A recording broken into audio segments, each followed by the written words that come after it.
So, Triss, you kind of watch as your patron, or at least his current manifestation, vanishes kind of off into the darkness. Um, and you could feel now the kind of very odd sensation, almost like a kind of an extreme bout of pins and needles. And as you look down, you can see the veins in your forearms glowing a kind of very low intensity green through the pale flesh of your forearms. Um, but as you kind of turn around with your feet now back on firm ground, you can see that your party are starting to um, get out of the supernatural slumber they've been placed in. Rulin, a bit fuzzy at first, you quickly practice some of your meditation and shake off the worst effects of it. Havel, this is just like any other hangover, but a little bit worse. So actually, you're kind of used to the symptoms a little bit. Braxton, however, you can't help but feel something terribly unholy has just gone down. Oh no. Are you all okay? What? Just... What's happened? That was some relation of my patron.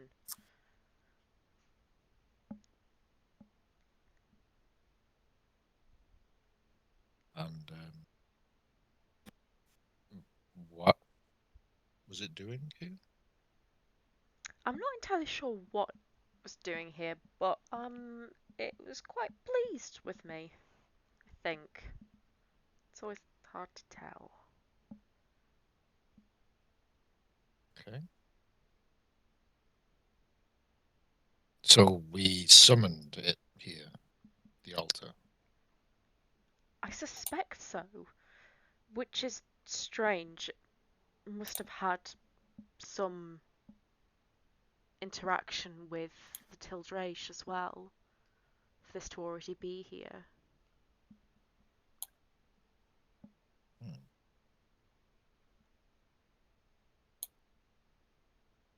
Alright. You're the expert. I suppose I am, but I don't know what to make of what I've just witnessed. Fascinating. What was the name of this patron? My patron's name is Rantigoth. I didn't get the name of this version. I assume it was the same, though. This version? Yeah. Can't be many fellows called Rantagoth going around in strange warp zones, could there? Don't think it's an especially common name, no.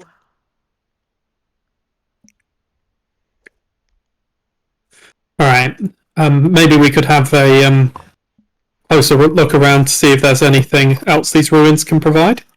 Roll me investigation, please, Doric. Will do. Just realised my investigation is a bad number. Well, balls. Do you want a hand with that? Would you be a dear? Okay, I will so assist. With Triss assisting, get an advantage.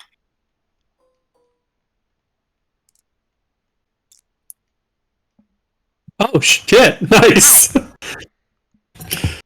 So, on closer inspection, Torek, kind of guided by Triss's ability to kind of sense the ebb and flow of arcane auras, she pinpoints a kind of an area of particular kind of activity at the base of this altar below where the the ritualized carvings and channels are. And on closer examination, you kind of flick around with a few of the lenses on your headset,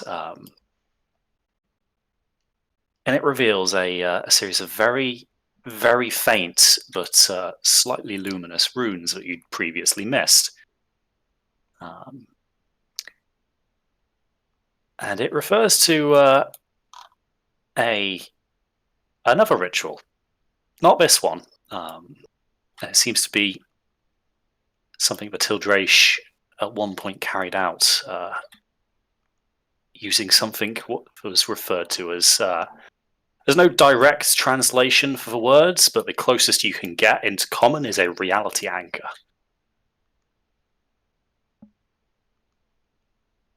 Trippy. Okay.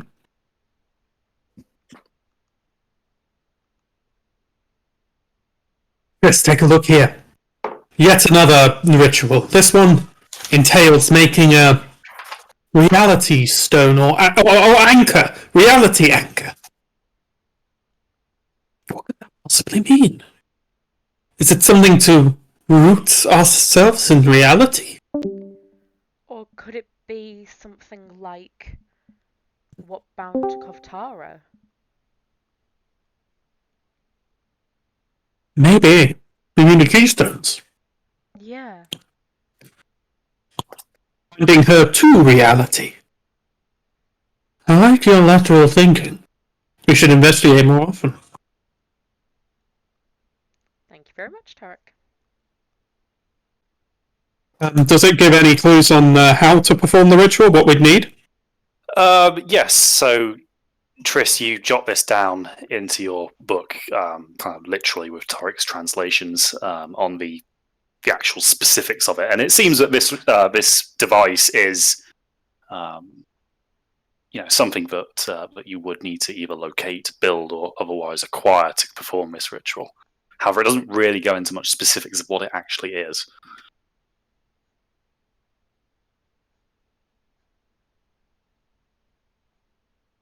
But you jot it down in your notebook all the same. Little book of rituals.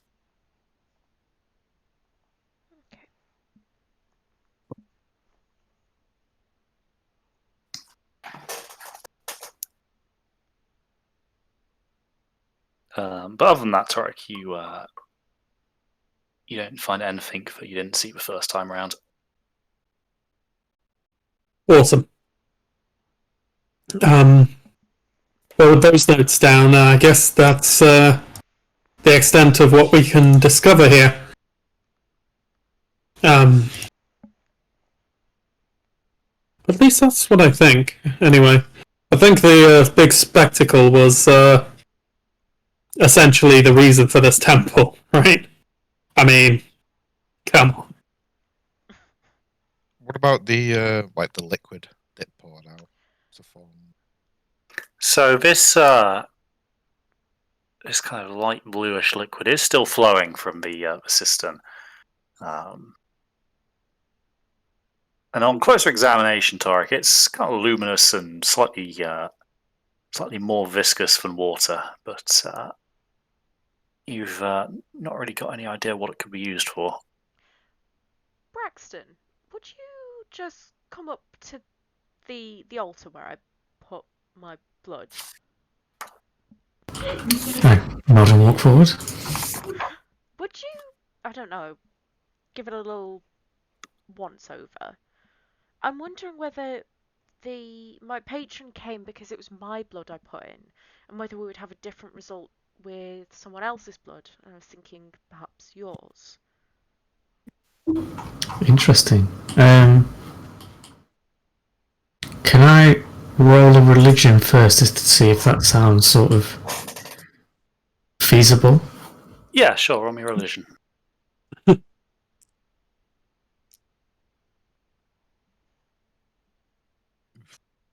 That's 8. 8. So you've never heard of any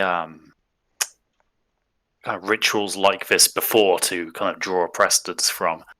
And you suspect that whichever realm this portal leads to, it's probably not the celestial one.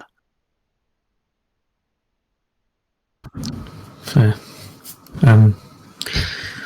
It doesn't sound like anything I've ever heard of, but I guess it's worth a try. So I pull out. What do I even have? I feel like I've got my longsword, don't Yes, the easiest method of extracting a blood sample.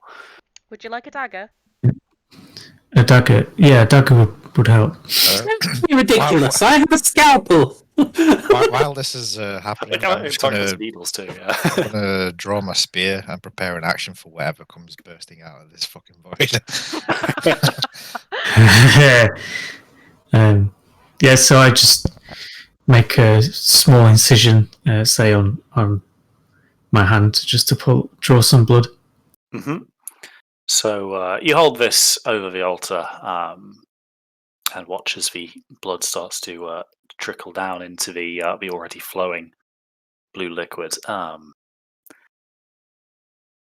it seems that at first there's a kind of a bit of a change in the colour as the blood starts to mix, but from what you can see, the liquid keeps flowing at the same pace, and nothing emerges out of the swirling abyss. It seems that you were deemed special, Triss. Could be the magic in your blood, maybe. I'm going to fill up a nice healthy flask of miscellaneous blue fluid. Oh, God. So, add a flask of that then to your inventory. That then. Well, you could just put mysterious blue liquid if you want. You could call it that then if you like.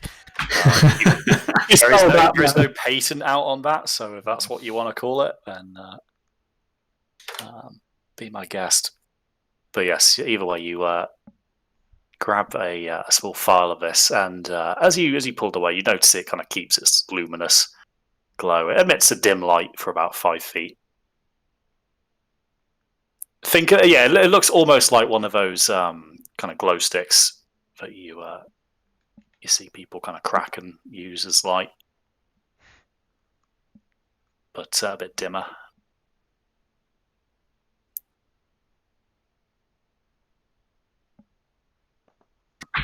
Your obsession with materials would get us in trouble one day, Tori. I mean, it has on numerous occasions, but well, not dead yet. Plus, I can do cool stuff with this. Maybe I can. GM permitting. Tarek, what's a GM? Genetic modifications, Triss. It's no, cool. So you put that in your pack, Torek. Careful to kind of wrap it first so it doesn't clink against anything else. Brilliant. After the melted bag of holding situation, I feel like putting it separate from the rest of my goods is in order. And also not to transport it near my testicles, no matter how pleasantly warm it might be.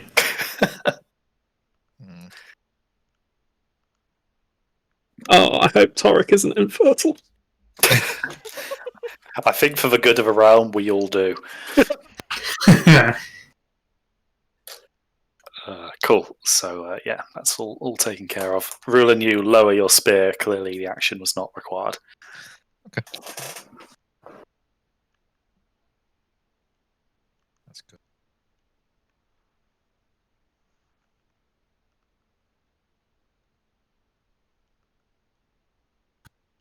So, what now? Did you receive any more information of your tasks required, or is it still as we know? Just as it was before, really.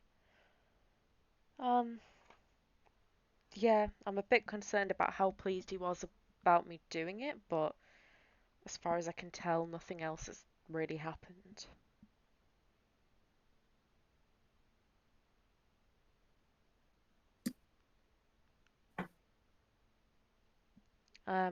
What are we going to do about this keystone situation?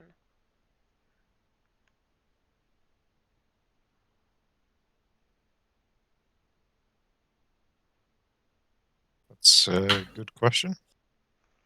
It's becoming a bit of a pressing issue. We are going to need one to rescue Proc. Mm-hmm.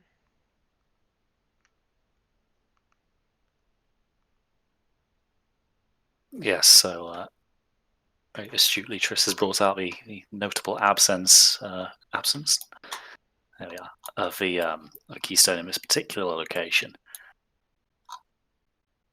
Now, if you can remember, you do have the 5 days to fulfill such a task. One of which is going to have been taken, kind of getting here, and so that leaves you with 4. Okay. Going back and telling them that we handed them to the god of death.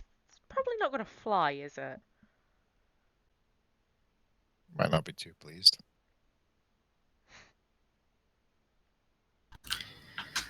Perhaps we can deceive them into thinking it was taken from us rather than given away. Or that we came here and it was destroyed in the process anyway?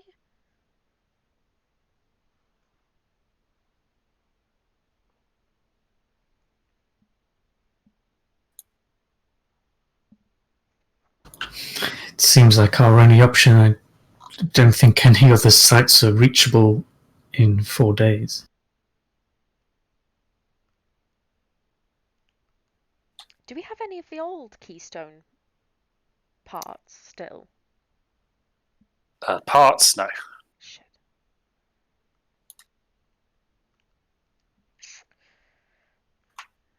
Okay, well that won't work as an idea. Do we have anything that we could make look like a keystone Well, that's been destroyed? that was one of my suggestions, but we don't have the complete set of instructions for making one. Unless Torek could make up a good sort of fake. I mean, maybe. I'm gonna need some good materials for it, though. Those things look quite peculiar and unique. Yeah, so Tarek, you obviously have had time to look at these things in the past. And it seems that the materials themselves are not too rare to get hold of. Like, you could find a chunk that would be of a size you could work into the a cube pattern. However, what really sets these apart is whatever magic obviously goes into their creation.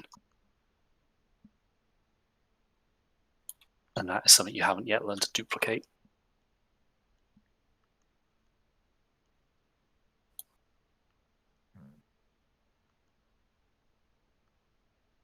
Well, shit.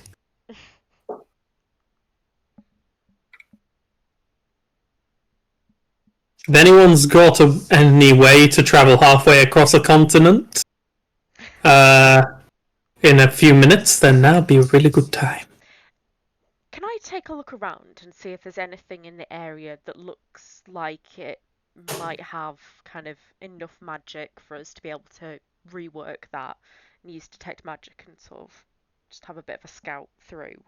Well, you don't really have to use detect magic to notice the great swirling abyss in front of you, which is still slowly swirling where this previous dark drop was. That obviously gives you a very overwhelming reading. Are there any loose stones on the ground or tiles? Yeah, it's an old temple. There's various bits of debris lying around. Please, could I pick up one of the tiles and just sort of throw it into the abyss? Yeah, sure. Brilliant, Triss. What a lovely specimen. Ah! So yeah, Tris, you pick up the bottom half of what was clearly a ritual vessel used for the transportation of a liquid previously, and to Tarek's horror, you hurl this thing into the void, and you watch it disappear, and it doesn't come back. Shit. Maybe we could send in a scout, see if going in is safe at all. Maybe I could convince some small critters to do it. It's a shame you don't have Homie anymore. Yes, Homie has been taken apart for parts.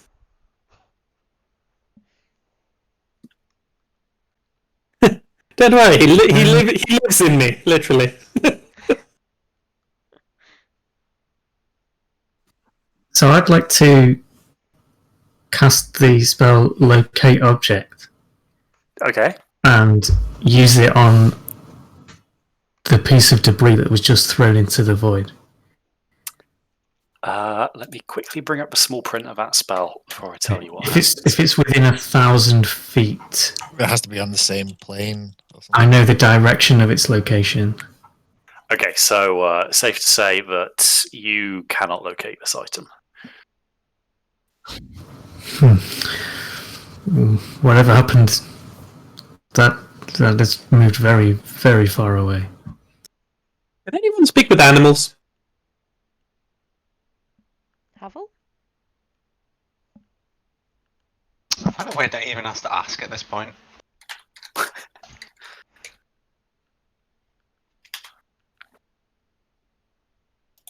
Just saying, maybe we can convince a pigeon to do it. What? How common are pigeons? I just took a note. Within temples. A temple pigeon. Oh yes, the temple pigeon. You might be better off with like a rat or a mouse, maybe living in the debris. Tempalus pigionus. No.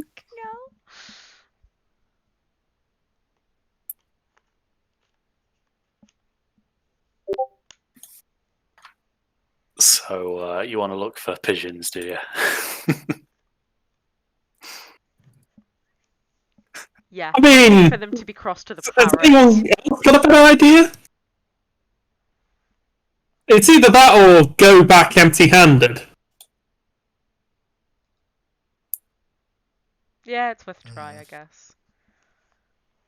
We really don't have that many options.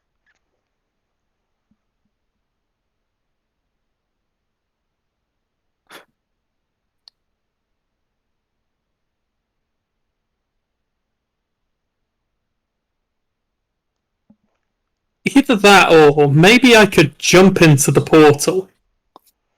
Oh, And then activate my boots to come back, and if I'm not okay, it's not okay, and if we etc. send anyone in, are we not better sending me in? I don't think we should send anyone in. Before we think about sending anyone in, we could attach some debris to the end of a rope and sort of half pass the rope through while still holding it and then pull it back. If the other end comes back unharmed, then it's at least a glimmer of hope that maybe it won't instantly kill anyone. That sounds like a sensible approach. Okay. Okay. There may be a scientist in you yet, holy man.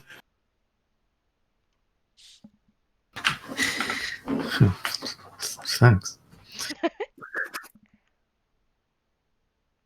Okay, so there is still plenty of debris around, and it doesn't take you long to tie one to an end of a rope. So Braxton, you kind of take this firmly in your hands and kind of swing it around a little bit to get some momentum before kind of releasing the rock and watching it sail into this void. Interestingly, as it goes through, the rope goes taut in your hands. Not enough to kind of cause you to have to exert significant pressure to keep it from pulling you in, but there's something pulling on that. Give Well, it some. it's- Give it a bit more length, maybe. See, it keeps pulling. Yeah, so if I try and slacken my end a bit, is then that pull taut again? It is, yes, but not instantaneously. So Hmm. it's being drawn in somehow.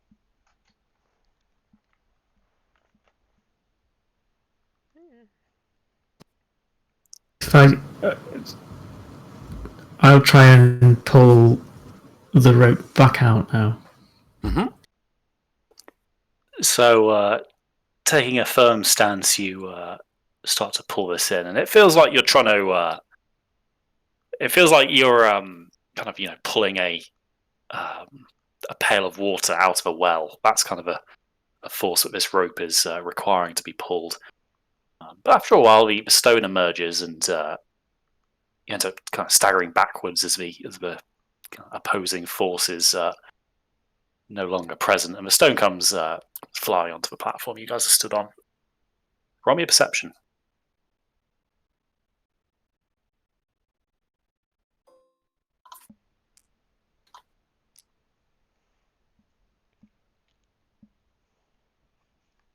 So flat 13.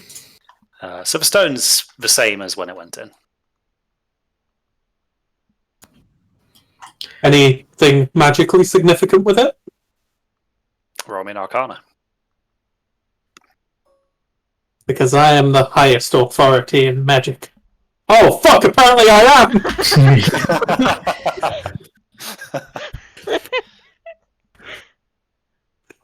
Yes, Torek.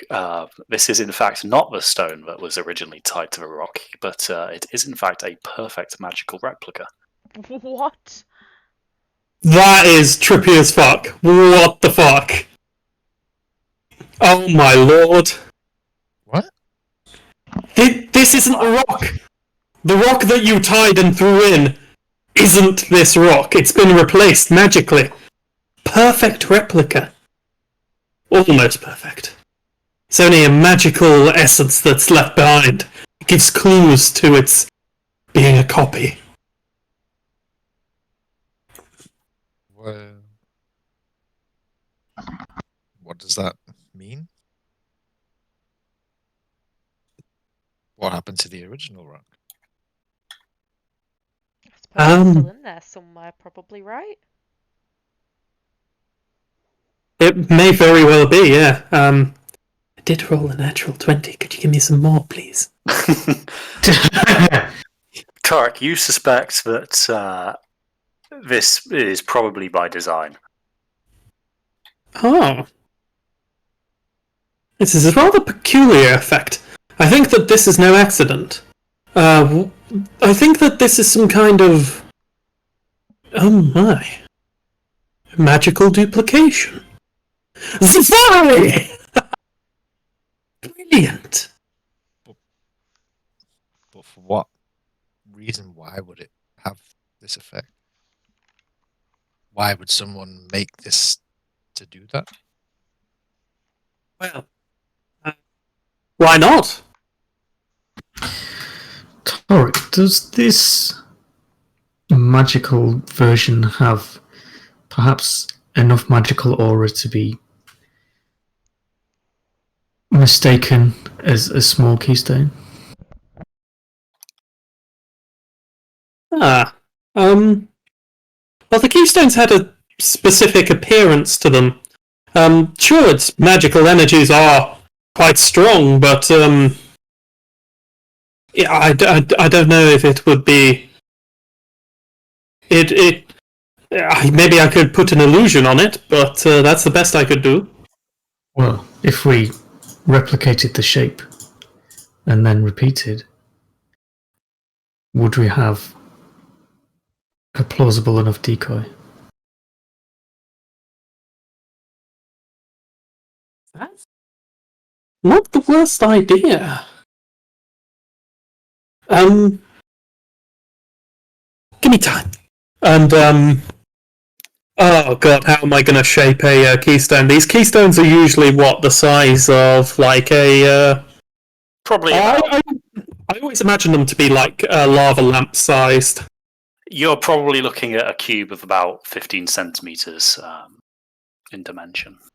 Oh, it's not too big. Okay, so like chunky tesseract size. Well, like 15 centimeter cube size. Yeah, that's what I said. Anyway, I could maybe give it a go. It's a bit spaghetti brained, but the laws of logic here are seldom applied. I think it's worth a try if you all would be willing to give me the time to craft a replica. I mean, you could craft one that looks deliberately broken. But then we'd just get back a replica of a broken one. Yeah, that's fine. But it would probably pass the test a little bit, because the magic would be slightly different after it's broken than what they're expecting before it's broken. Does that make sense? I think I know what you're trying to say. That they're expecting the magical signature to be of a certain godlike variety. Yeah, and then when they try and break it, it might. I don't know, I think it'll be less suspicious that it isn't quite right after breaking. It is trippy how we've got a magical copy back. I do not know what to make of this.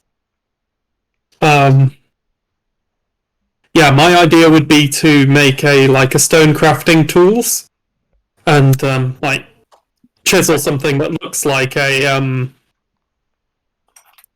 Okay, so looks like a shard and then throw it in. you Pull it back. take a bit of time. So you find a suitably large offcut of rock to start work on, and you make yourself a kind of a decent set of chisels and begin working this into a rough cuboid shape. However, you do deliberately include quite a severe fissure in one of the faces of this cube. Once this is done, you take a bit of time using some kind of chemicals and abrasives to buff up the surface so that it looks at a glance like kind of a very dull shade of the color of hibonite. It takes you a couple of hours to get this right enough that you're happy with it. It's obviously quite heavy, being just stone taken from the temple, but it looks reasonably good. But obviously there is nothing special about this. It is just a rock still. Awesome. Will someone help me tie it up now? I think I'm done. Sorry to keep you waiting. Okay. Sure. Now this one's going to be slightly heavier than a tile, so try your best not to get pulled in. Okay. Alrighty, so you're gonna hand the rope back to Braxton? Yes. Maybe have multiple people holding the rope. Just saying. Right, I'll lend a hand. I Riven's hanging on, is will he? lend a hand, not that it will help very much. Okay. So you guys take your positions behind Braxton at the rope, and in the same fashion as before, Braxton, you give this a little bit of a swing before releasing it off into the darkness.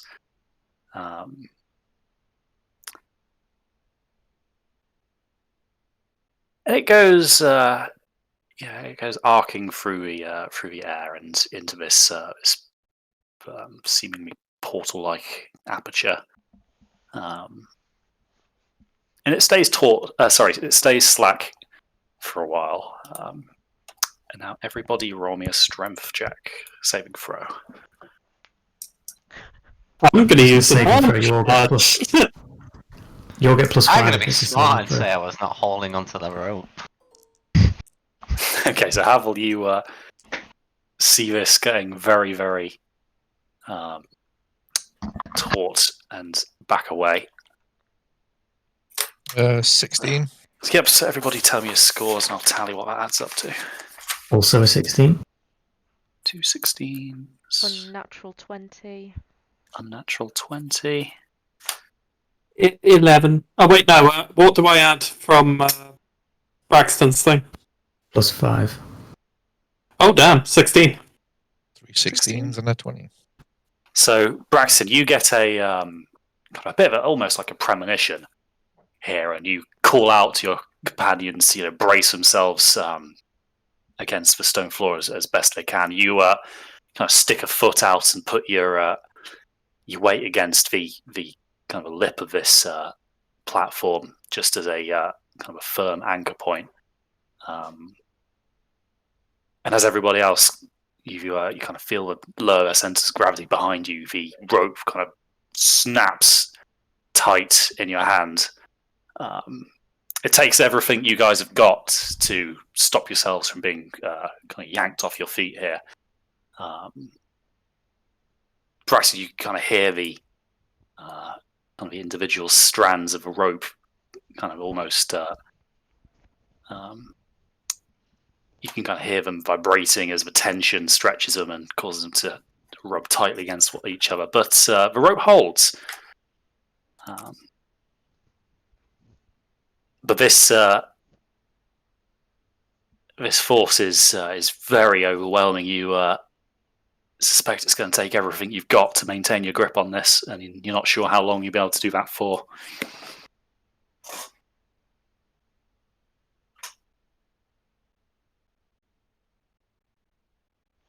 Should we Hold start it or pulling it let it back? go? Hold for now. Okay, so you guys brace and try and just keep this this force applied to this rope so that you don't lose your grips on it. So a few minutes go by, and I need a Constitution saving throw from everybody.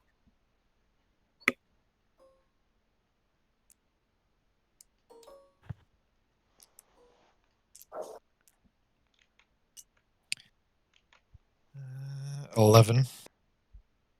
11. Okay, so after a minute goes by, and you guys are fairly seasoned adventurers, used to the trials and tribulations of fighting big things. So you guys have got enough stamina that you keep firm grips on this rope.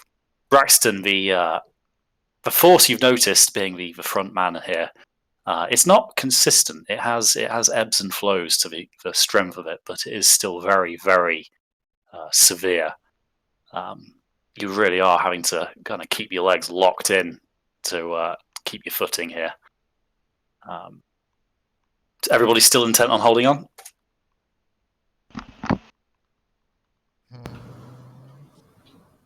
Yeah. I guess, Can we yeah. try and pull back, or is it just too much force? Oh, you could try. It'd probably require a fair bit of effort. Well, we're going to have to pull it back up at some point. Yeah, it's not going to do us any favors waiting here. Perhaps when the conversion to the magical replica is done, the force will weaken slightly. Well, I mean, It's ebbing and flowing. Maybe we just try and pull it back when it slightly weakens. yeah, how long Good was point, was the yeah. tile down there for?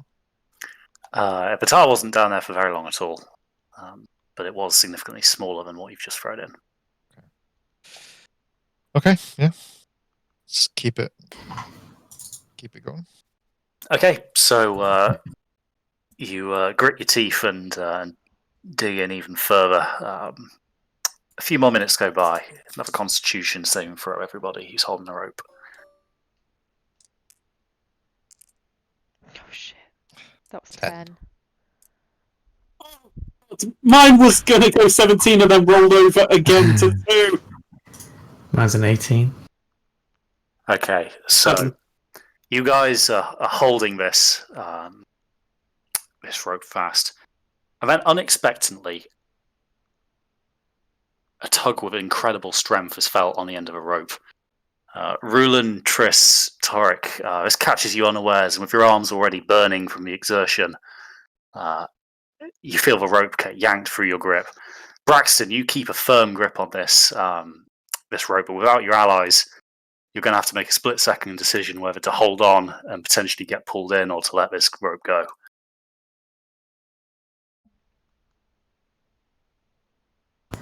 I want to pull this thing out. Okay. So Braxton, you keep hold of a rope, but instead of pulling this thing out, this thing pulls you in. So we're going to hop over to another voice chat now, Rich, and we're going to do this separate from the rest of the group. Nice. Oh shit, maybe I should have given him something so he can breathe in space. Okay, cool. What's The rest of you space? talk amongst yourselves. What's space, Torek? He did. Fucking hell. Is this what it feels like every time this has happened with me going to talk to Crispy separately? Because it's torture. Yes. Yes. So we're all in agreement. Whatever comes back out of that void is not Braxton, and we're going to kill it. Yeah. I think so, yeah. I think we're going to have to. Or I wonder if Identify would tell us if it was a replica. Possibly. Well, Arcana is ultimately the role. Mean, there's also the problem of, this is obviously kind of like unclean magic. So Braxton being a particularly holy person, he's going to be pretty negatively impacted by this, possibly. Yeah, this could be a bit of a situation for him. Or he could gain 5 levels in Sorcerer. Oh. I mean, it's a slim chance, but... Why did we have to go and play with the void some more? Why did we do that? Why is Havel not helping? Yeah, none of you have noticed that yet. He's just casually chilling at the back. Fuck's sake, Havel. It's all Havel's fault. But none of you know that. Wow. Havel, what's your strength? Bow and arrows. For the love. So I guess we don't a little bit. What is my strength? I don't know. 15, so I get plus 2.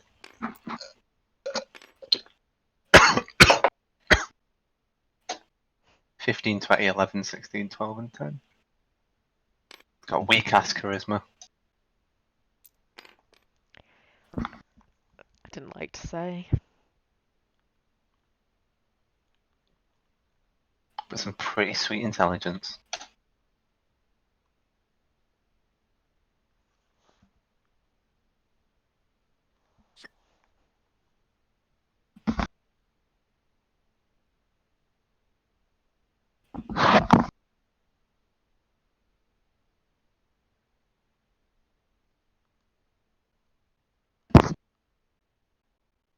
When I get those braces off Torek, I'll have plus 12 to hit and plus 8 on every shot that lands for damage.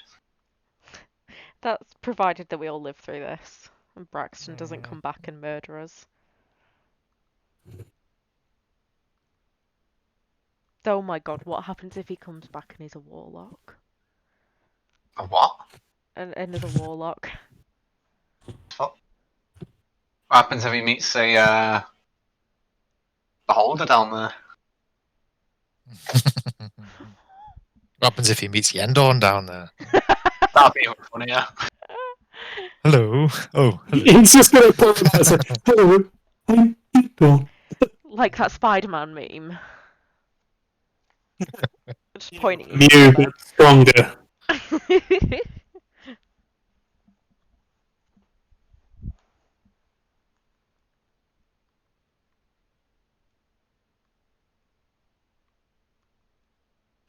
answer. Oh boy.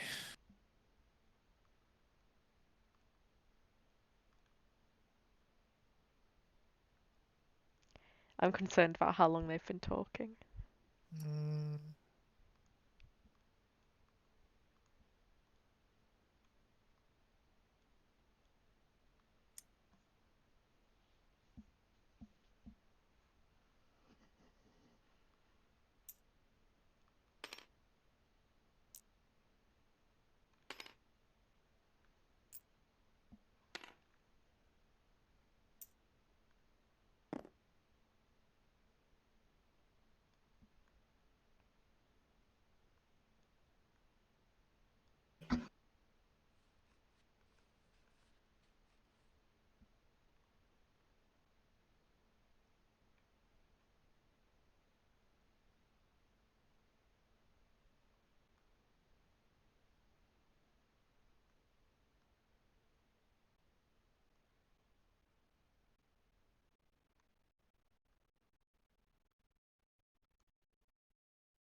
Did you know, Callum?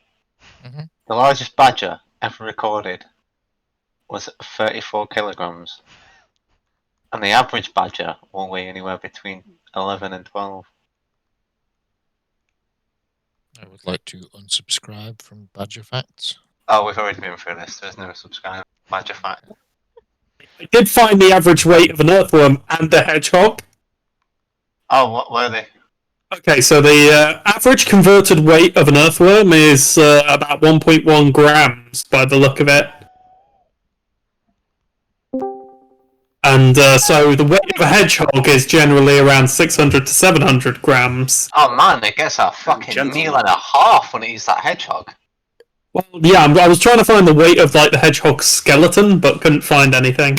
Because, non-consumable. Attention, please. So, Okay.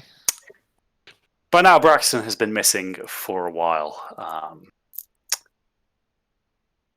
Until you, all of a sudden, the rest of you staring at the edge, hear Triss's voice. Braxton is requesting some assistance. You turn around, and it seems that Triss is not currently in possession of her own body. It's her voice, but not her words. He is requesting that somebody helps him. The consequences of failure may be dire for you, though. Be warned, you have this chance to walk away.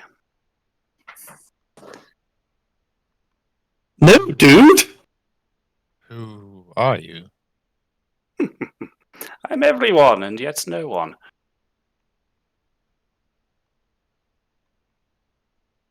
That's good enough for me. Does anyone have any preparations to do?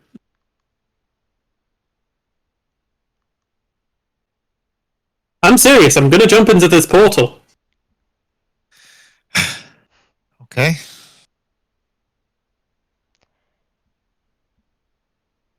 Triss, you would obviously not quite be able to interject at this moment. But just out of character, is this something you want to do? Yep. Cool. So Triss brushes past you and dives headlong into the void. Okay. I'll turn around and look at Havel. You with us?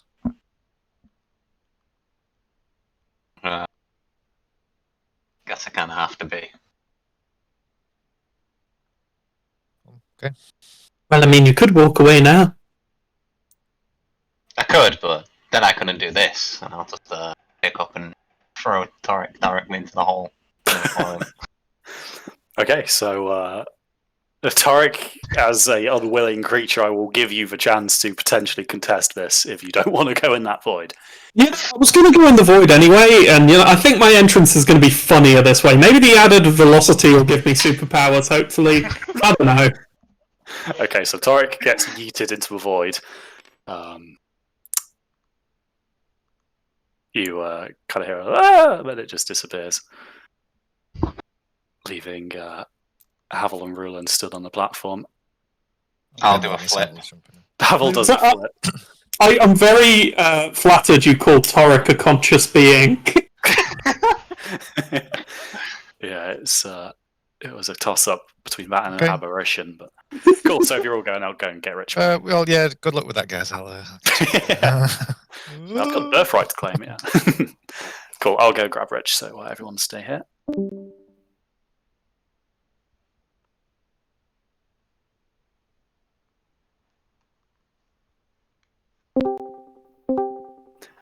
Okay, so now that you guys have all jumped into this void, you find yourselves alongside Braxton in what appears to be the emptiness of space. However, you can see now that there are stars dotted all around you, significantly more than you've ever seen from your terrestrial home, and they seem to spread out in all directions. There are, strangely enough, interestingly spaced articles and items of all different descriptions, ranging from bits of building to weird and wacky species that you've never seen, all very, very far apart from one another as well, but in such a seemingly endless space, you do pick up on a few of these things. Braxton, you see your friends appear next to you. Do you want to fill them in? Yeah, sure. So, the entity that inhabits this plane, he can make us a perfect keystone. Maybe not an exact keystone, but perfectly enough to fool anybody. We need to answer a riddle for him in order to be deemed worthy to create this item for us. Are we ready for a riddle? As ready as I'll ever be. The ring in his pocket. Could I check something? No, it's time. No, it's a towel. What would you like to check, Guy? I would like to look in the pouch where I keep the fragments of Yandorn's soul. Okay, so you open the pouch, and what's left of the powder is still there, still purple. Just take a key while he's out. You think we could ask for a copy of a person instead?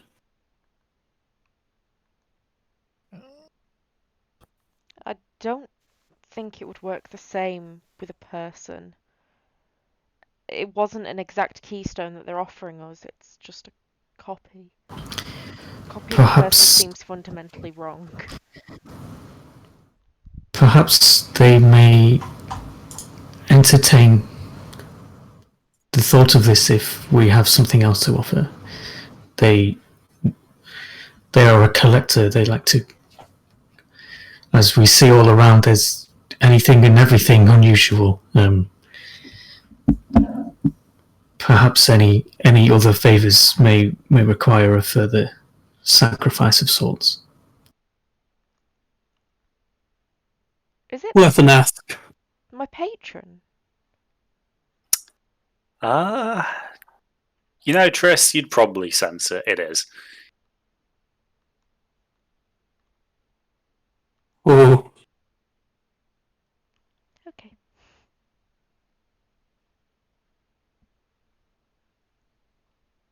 So the riddle in question, I will repeat for you, obviously, as you haven't heard it. So, whoever makes me tells me not. Whoever takes me knows me not. Whoever knows me wants me not. What am I? Could you pop it into the Discord so I can read it? Sure.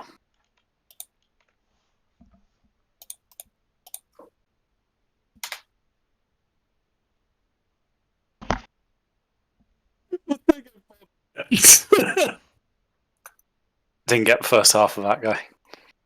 Just the thing above the riddle. No. God damn it. Meta gaming, if you know the riddle, but I mean, Havel probably wouldn't.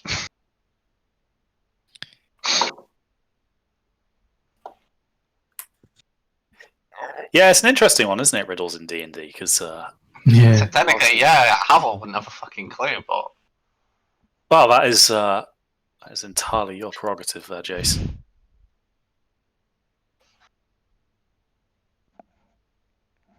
Whoever makes me tell, takes me, knows me not, knows me, wants me. What would you not want? Oh, and just so you know know, about it. the wager, the other end of this wager is Round to Goff is basically laying on the cards. He will give you this, but if you fail to ascertain a right answer, he is going to keep you in his little collection so that you may provide him with interesting conversations whenever he so desires. Okay. For a indefinite period of time. Well, how many guesses do we get? Oh, that's a good question, isn't it? Oh dear. Maybe it's something along the lines of disease. You know, not wanting it. Whoever makes me tells me not. So tells me not suggests it's a spoken, something spoken. Tarek, are you submitting? Oh no, I'm not. I'm leading the party. I am not doing anything official in here. Jesus Christ. Can So what's we something? do any roles? What's something spoken or written? What to determine the answer of a riddle? Yeah. No. so that It was no. worth a try.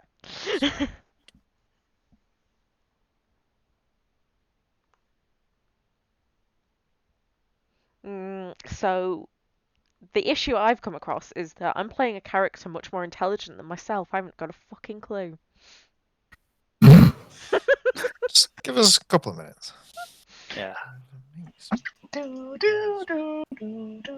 For one nice thing about playing games of riddles with an eldritch being is they don't really have any time constraints. Well,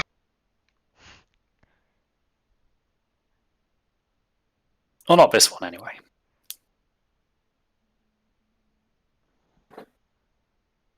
Jesus. Yes, I don't think it would be disease, Toric. If you take it, you probably know you have a disease. I'm not adverse, but I see your point. Could it be something similar to disease? Maybe something more deliberate? But equally kind of illness inducing. But man-made. Maybe poison. Maybe it's something that's something a bit metaphysical, something like a lie, perhaps. And I don't think so. I don't think it's a spoken thing. Whoever it's made doesn't speak it. I think you could be onto something there, though. Like Torik's gonna frizz his hair. I hate riddles. If something is maybe? fake... Yes, if something is fake, when you know it is fake, you do not want it. When you take something that is fake, you don't know. Forgery.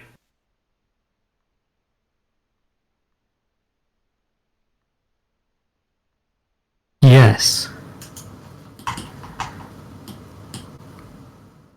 Are we officially arriving at that conclusion? Well, it would fit in with what we are currently asking for as well, so it kind of fits in with the theme. Yes, I'm confident with this. We take a party vote. Yeah, it would fit with the theme. Hmm. Okay. So, as you arrive at this conclusion, Braxton, you voice to the void your answer of forgery. And all of you, in again, this method of communication is quite familiar now, having had Triss use it all the time. This little kind of laughter emanates into the back of your minds. Yes, well done, well done. More interesting than most of the dullards I take. I will keep it by end of a bargain. And Braxton, before you watch as this cube of stone is kind of filled with what appears to be some kind of glowing energy, and it looks for all the world like one of these keystones you've previously found in temples. However, it still maintains the crack in it, but the glow is still there. Well, it's a shame. I would have liked to have had some more time to converse, but I dare say there will be another chance. As for you, Triss, I have high hopes. Now, if you'll excuse me. And with that, you find yourselves placed firmly back into the temple. Did we see the being inside who was communicating to us? No, you didn't. Oh, Just grateful. a disembodied voice. wait. Is this why he wants knowledge? To create forgeries of things? Scammy bastard. So he makes his own copies of things in his realm. Once he sees something or knows something, he makes his own little version of it to fill his collection. What a fascinating entity.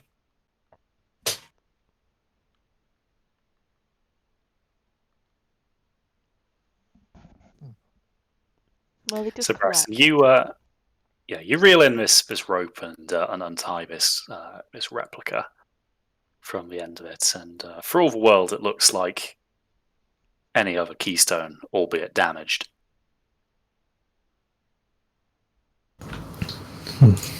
This is fantastic. I think this is exactly what we needed.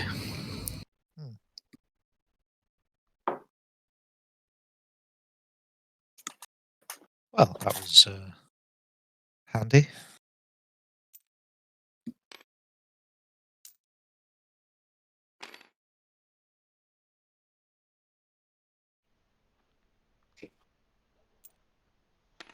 I don't know if standing here and questioning what's just happened is the best idea. Maybe we should just accept it and Do we have any idea how long we've Go been back. in there? No, you do not. I'll look at my pocket watch. You look at your pocket watch, and Roland, it appears that it has stopped working. Well, Can I wind it? Yes, you could. Okay, I'll do that. maybe time has stopped. I pick up a rock and just let it go in midair. Letting it towards the ground. It's like, oh no, gravity still works. Roll me a dex. What roll your dex save, Tarek?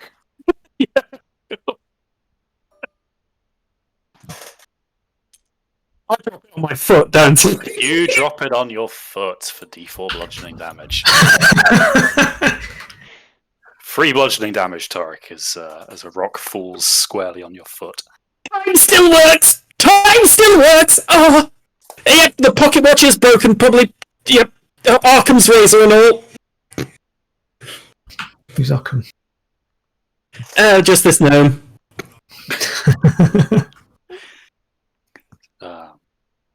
Tarek, roll me an Arcana, though.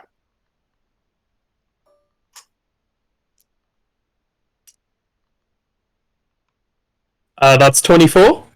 So you kind of snatch up the pocket watch from Ruland to get a closer look at this. And before he can really stop you, you start having a delve into its more mechanical parts. After a few minutes, you manage to get this thing going again. But you have no idea it's currently set to the right time, but the seconds are ticking. There you go, Rune. I don't know what made it stop working, and I'm sorry. I know it's precious to you. But it seems to be working now, but we can't confirm whether it is put to the right time. Well, I Let's head back suppose. outside. Yeah, we don't know how long we've been here for. We should probably get back to the city in case we've been too long. Oh my god! It's just dawned on me. With the existence of such a being, how can we confirm that anything is real? Especially now that we've summoned its avatar. How interesting. Cool. A very astute observation, Tarek. I reach out and pinch Torik's ear.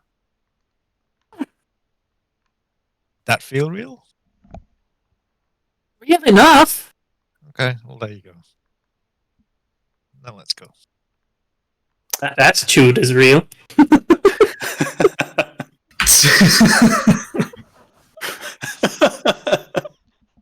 Steer's trip to avoid hasn't affected Tarek's sass levels. Oh, I've got to change the undergarment status. Right, cool. I am going to quickly ask for a few minutes break now, just to sort a few things out. So, if people wanted to hit the heads, grab a drink or any snacks, now would be the time. Aim to be starting back again in probably about 4 or 5 minutes. Cool. Perfect. Brilliant.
good again. Okay, cool. So you guys decide to head out again now to verify what kind of time it is. So you head back up the stairs. However, as you reach the kind of top half of the stairs, you start to kind of hear a kind of a howling of wind coming from outside, and you can feel on your faces like sand is starting to be kind of whipped up and blown around. So as you make your way out into the valley that this tunnel was located in, you notice that it's quite dark out. The sun has set some time ago, but it doesn't make all too much difference because you still can't see 2 meters in front of your face just to the from the volume of sand that is kind of being whipped up all around you. It's hard to really hear each other over the just the roaring of this wind. You can kind of hear the sand scraping off Braxton's plate armor as it goes by.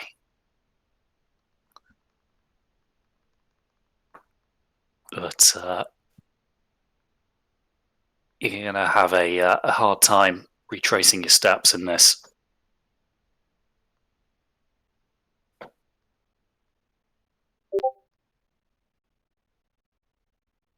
Okay, so Havel, you do have the most experience in this kind of terrain. You've been here a few times before in your mercenary days, or at least into this kind of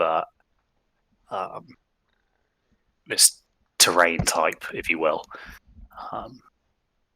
You quite enjoyed it. Some might say you kind of favoured it out of your experiences. And you know that there are 2 schools of thought when it comes to dealing with sandstorms. You get those who will choose to wait it out. They are usually the merchants. Anytime you find a big convoy traveling together, they will probably kind of pull over somewhere, find some sort of shelter, and they'll just hunker down until the storm eventually blows itself out.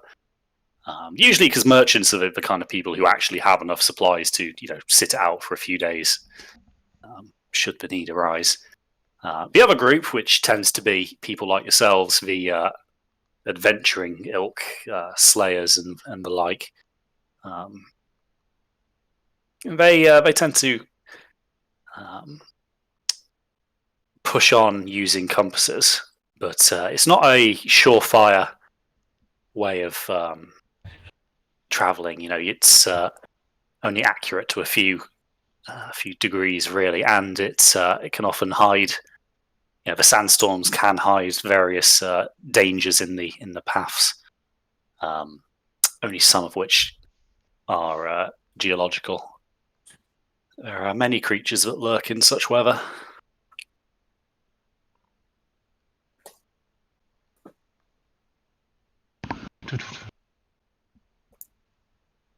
Just try and ask the party what they think. Like, obviously, relay that it's a bit of a shitty thing to try and get through, but it's up to them if they want to wait any longer without knowing how long we've been.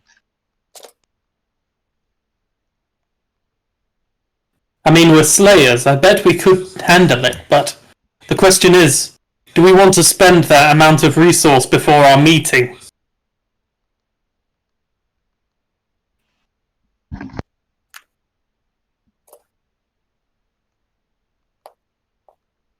Possibly not.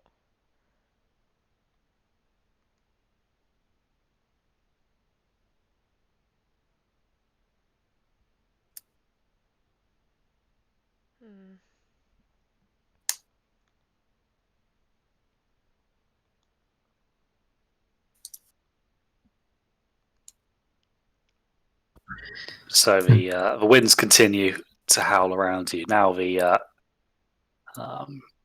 gleam is starting to go from Braxton's armor as this howling sand is slowly abrading the kind of the utmost layer of polish from it. I think we're gonna have to wait it out sensibly. Unless, Havel, you feel particularly confident about getting us through this. Probably not.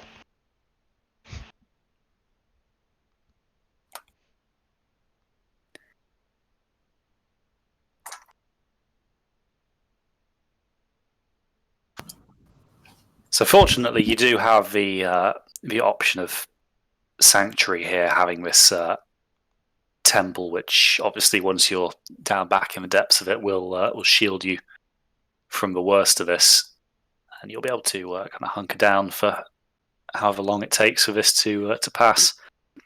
Being in a kind of a natural valley between these two mountains, Havel, you know that the wind here is probably going to be significantly more vicious than you might find out in the open desert.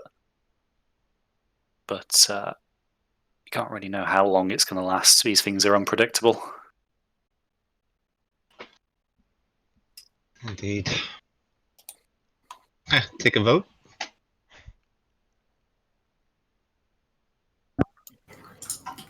Does anyone else say- want to carry on? Oh, okay.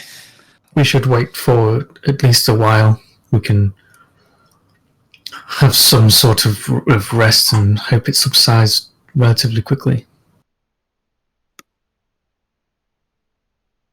Well, it's either that or I could dope up Havel. Heighten his senses. Maybe he could lead us through like that.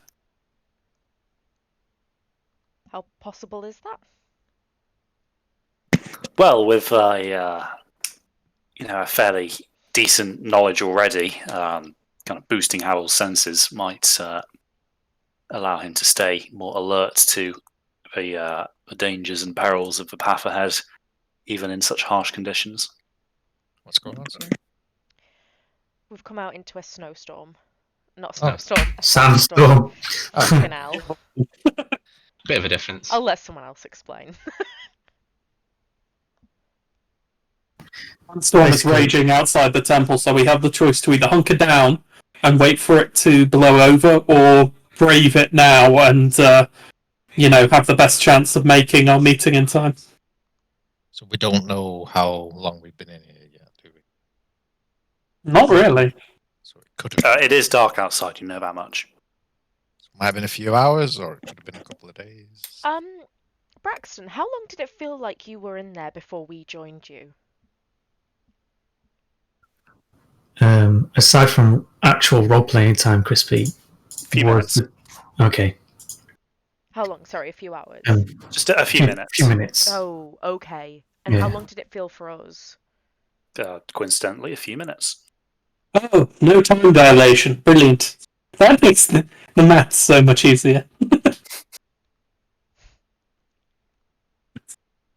So maybe we have time to kill before then. Then let's wait out. Yeah. Okay. Safe than sorry. Okay. Well, I guess so, the other thing is, do we know how long we were unconscious in the temple for? Triss would, and very again, long. that wouldn't have been very long. Okay. So, seeing the weather, Havel, you know that many experienced travellers meet quite nasty ends in conditions even kind of less severe than this. So you guys are going to head back down into the temple and try and wait us out. So you obviously are now at liberty to kind of light a fire in here and get some hot food on the go from your rations, and kind of sheltered from the wind and the weather. It's actually quite a comfortable place to lay out your bedrolls and get some shut eye. Or if you're that way inclined, stare into the abyss and watch all the pretty stars go by. If sleeping isn't your thing, but you wait this storm out, and after morning comes, you stick your head further up the tunnel, Havel, but the howling of the wind seems to have subsided substantially. You can still hear that there is a little bit of a breeze blowing, but it's nowhere near the kind of ferociousness of the previous day.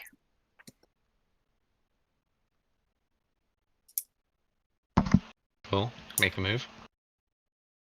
Okay, so as you guys find yourselves back out in the valley, you can see that the sand seems to have scoured the path that you'd previously walked. Now a fair bit of it is kind of covered by a fresh layer of sand, so it's not the easiest of traveling that you've ever done. The softness of the sand underneath makes it quite energy intensive to walk, but you power on through it all the same. So it takes you a few hours to get up to the kind of the edge of this valley where you left the horses in a carriage. However, as you get there, you can see straight away that the carriage is in ruins and the horses appear to be missing. I say that most of the horses appear to be missing. There's still half of one horse still attached to its harness in the carriage, but the front half is gone.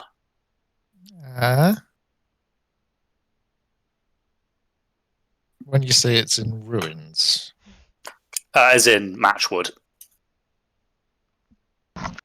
So we leave Toric here with a few hours of mending. the carriage ain't going to do as much good with no horse. Can't mend that. Ain't got the flex tape. Right. All right, can we inspect the remaining horse, half of a horse, and see what happened to it? Yes, roll me an investigation.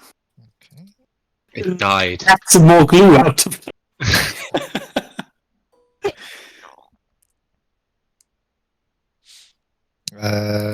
17. Okay, so looking at this scene, it's very easy to see what happened here. These horses, and indeed the carriage itself, found themselves at the mercy of what appears to be a very sizable creature that has, from the looks of it, used a fairly vicious set of talons to very quickly dispatch this horse and rip away most of its remaining flesh. It's unclear whether the other horses bolted or whether they were also victim to this. But you could see that there's still, even after the storm, sufficient evidence of this thing's tracks leading off into the hills. But yes, the carriage looks, for all intents and purposes, like a write-off. Okay. Can we check for tracks of the horses to see if any bolted in any direction? Or... Okay, so you have a look around. At this point, I'm going to ask, because Havel's here, he'd probably be the one who'd be doing this, to make a survival check. Obviously, being favoured terrain, you get that advantage. Where is my dice? There it is. There's 20 summit, I can tell you that. Mm-hmm. So, Havel, you kind of sweep away some of the sands to reveal the kind of firmer earth beneath, and he finds appears to be a few different sets of tracks leading off in various directions, and you follow a few of them, and it seems that these horses kind of bolted and then started rapidly changing directions. You suspect that this is probably due to the fact that they had no idea where they were going due to the sandstorm. But you also then see evidence that each and every one of these horses was at some point caught and presumably devoured by whatever got the first one. Nice. Someone had a nice meal on them. Well, I suppose we're on foot. Roughly how long did it take us to get here on horses? Took you best part of the kind of a morning, about one day. So it's probably going to take you about twice as long on foot. So wait, how long does it take us on foot? Like an entire day? Did you say? Yeah, most of the day. Still got time, I suppose. Yeah, but fucking effort, innit? No time like the present, as they say. Havel will cast Conjure Animals at level 3. And how many of us are there? 5 of you. Remember that Torek could quite easily ride with someone as well. Boy, he could get him his own badger. Oh my god! How fast are giant badgers?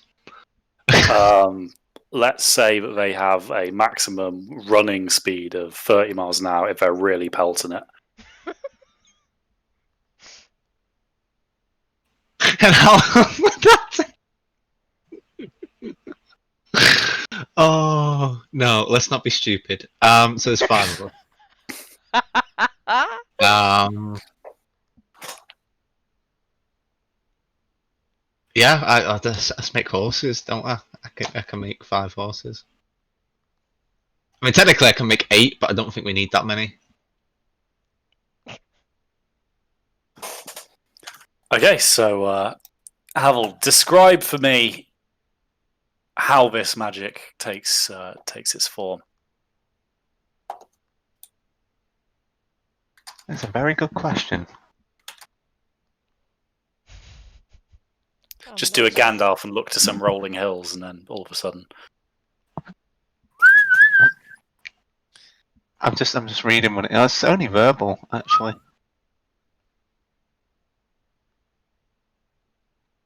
I like to imagine Havel just goes, "Oi!" and a bunch of horses just come out of the grove. In the same, it was the same vein as when the dragon like materialized in the cave. See, Havel, he'll close his eyes, whistle a little bit, go, "Oi!" As Callan so rightly put it. Yep. And literally, there'll just be like a spark of light, and from it, it'll just kind of materialize a horse. Like each horse will start as like a little thing, okay. and then it'll grow out into a full-blown horse. Okay, so the rest of you, you find yourselves now with a fitting steed, courtesy of Havel.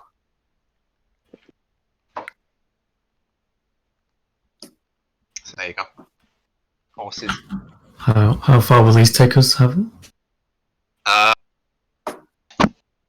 is a good question. They will take you as an hour. far as they can for an hour. Yep. So ride them. Ride them fast. A riding horse is faster because there's a specific riding horse. It's like horse, draft horse, riding horse. Well, a draft horse would be useful if you had some. If we still had a You know, cart. something to pull along, yeah, like a cart. So Or a war horse. a war horse would be faster. They're bred for speed. Well, let's retcon it to war horses. Okay. Not the film, like actual war horses. So with a slight retcon, these horses all suddenly become significantly more butch than the last ones. Tarek, you have absolutely no hope of getting up there at all without, fucking pitons and mountaineering gear. They're that big. Whoa. They're like big old Shire fuckers, are they? Kind of, yeah. Not too much smaller. Someone throw that note. Proper Ilafari thoroughbred chargers here.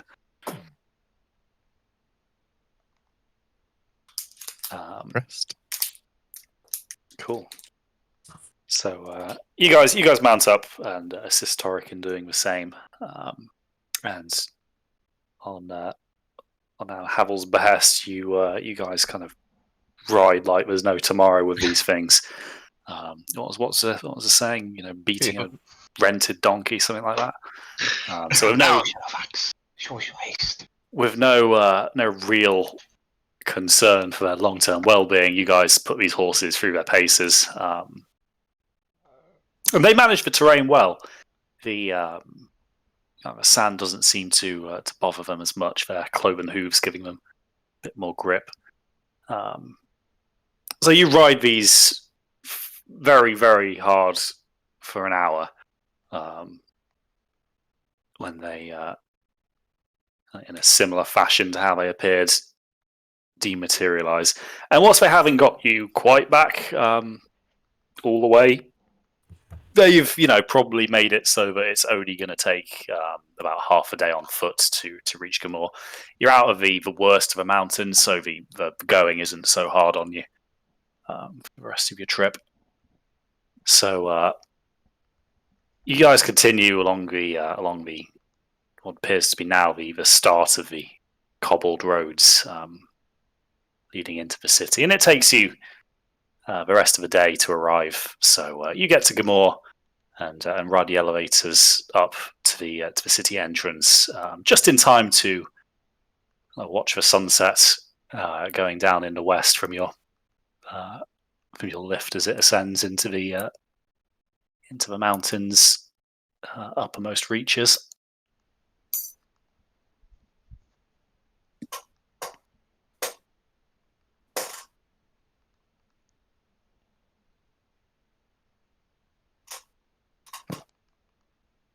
So what's the first port of call now? Yeah.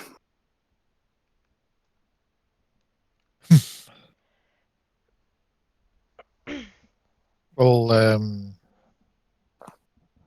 is there a clock tower or like something that would display the data? Or is it like a town crier or something like that? Yeah, there's a town cry you'd be able to get the date for. So you go up to him, Ruland, and find out the time. And it seems that it has been approximately 2 days since you left Gamor. Okay, so that adds up. And I'll try and reset my watch to the correct time as well.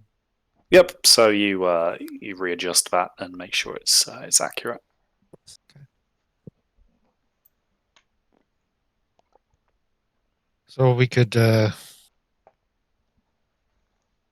take a rest, I suppose, if we need to, or we can just head straight up to. Yes, perhaps we should find the crossed tongues again.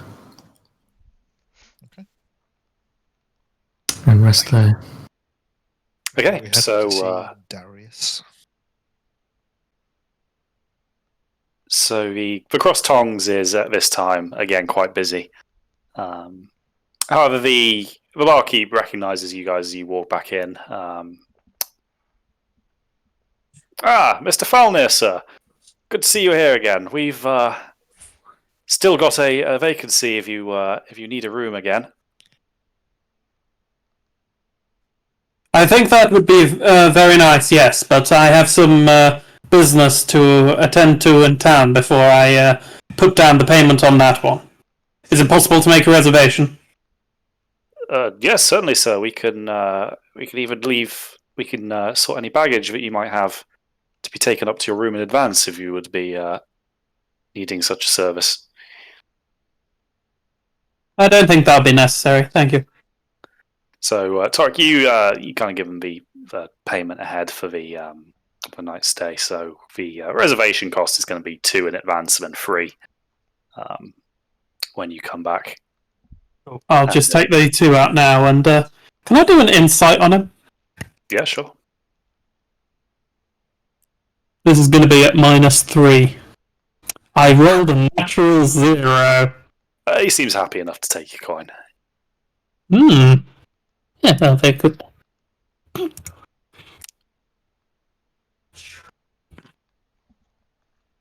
Cool. Sorry, So he notes that down that you've reserved this merchant suite again.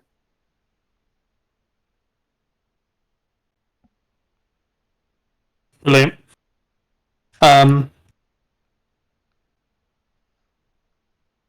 So So are we going straight to our client, or are we going to... actually, now that we're here, we'll hear from them, right? Well, we just need to return to Darius, and he'll take care of it from there. Let's have a rest. And then we'll go and return to him. You reckon that's necessary? Hmm. Want Is to everyone be, feeling- I'll slot at that. full strength. Yeah. The rock on my foot, but apart from that, I'm good. Let's have a rest. It seems silly not to. We don't know what we're up against here. Plus, you need those free bludgeoning damage points back. Oh, actually, what time of day is it? So now it's the sun is set and it's probably looking at about 10 p.m. I think one thing we should do as well before we go and see anyone is probably visit some stables in the morning and see about procuring some more transport. In case That's a we good need point. to leave in a hurry if something doesn't go right. Oh, that is a fabulous idea. But we can do that in the morning, Either way, I we're going guess. to want horses again. Maybe a cart. Well thought of. We'll see. Okay. Can't keep summoning horses, so. Yeah, it's a fairly inefficient way of travelling. Every 1 hour. hour at a time. Waste Every of hour free on the spell dot. slot. Yeah. Oh, give, fucking hell. I mean, give you Havel could something to swap use on. the time for like 8 hours for another spell. Oh shit! Oh, That's a good yeah. point. We can see what the ring does to me. Oh no. Or Yeah, for well, some of them 8 are hours. some spells are quite long duration. It's just whether Havel wants to have to take that chance every time he wants to go somewhere. Yeah, exactly. Because I know that like Hunter's Mark at level 3 is 24 hours. So. Animal friendship is 24 Good. hours. Oh yeah, that as well. That's level 1. Yeah, that doesn't even matter. So yeah, you could. I could, but yeah, at the same time, no. Does it not end your previous effect though if you use the ring again? Nope, they are cumulative. Oh. Well, it depends on what effect it is. Well, like exactly. whether or Yeah, not it lasts. some of them are longer than others, shall we say? Some Okay. more permanent than others too. Still smelling like lavender. Yep. Yeah, So Havel's, it's nice to know if we ever come across that kraken, you can always summon a giant squid to fight him off while we Lord. run away. What have we said about the K word? Makes me feel uncomfortable. just triggers Torik's anxiety every time anyone mentions it. Yeah. This isn't his safe space anymore. Yeah, so we're just going to spend the night here, and it'll just be like Torek lying like in a cold sweat in his bed, like, get away from me! So squiggly and squishy, and lacking many bones. Salty. Okay, so Torik is canonically having nightmares tonight. Good. So are we going to stay the night then, or shall we? I don't know. It's up to you guys. I'm ready. Might as well but, rest. Might as well stay the night. okay, I'll take the Spell rest of the slot, 3 out. to get back. Mhm. So he hands you your key, and you guys make your way up back again to the suite and get your heads down. Same as before, you have a good night's sleep. You're undisturbed. The beds are very comfortable. And yeah, you wake up feeling refreshed. Get your breakfast down you, and have a whole day. So yeah, by now it's the third day since you set off for the temple. So you've still got a bit of time before the deadline expires. Mhm. I roll for potions.